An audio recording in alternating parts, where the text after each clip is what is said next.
মগধের রাজা জরাসন্ধ ছিলেন অত্যন্ত শক্তিশালী ও প্রায় অজেয়। তার জন্ম হয়েছিল দুই ভাগ দেহ নিয়ে। পরে জরা নামের রাক্ষসী সেই দুই অংশ জোড়া লাগিয়ে তাকে জীবিত করে তোলে। এই কারণেই তার শরীরের মাঝখানের অংশই ছিল শক্তির উৎস, আবার দুর্বলতাও। যুধিষ্ঠির রাজস্ব যজ্ঞ করতে চাইলে জরাসন্ধকে পরাজিত করা জরুরি হয়ে পড়ে। তখন শ্রীকৃষ্ণ ভীম ও অর্জুনকে সঙ্গে নিয়ে ব্রাহ্মণের ছদ্মবেশে মগধে যান। জরাসন্ধ ভীমের সঙ্গে মল্লযুদ্ধে সম্মত হন। টানা 13 দিন ধরে ভীম ও জরাসন্ধের ভয়ঙ্কর যুদ্ধ চলে, কিন্তু কেউ কাউকে হারাতে পারছিল না।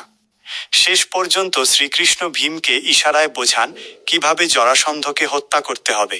তিনি একটি ঘাসের ডাঁটা ছিঁড়ে 2 ভাগ করে বিপরীত দিকে ছুঁড়ে দেন।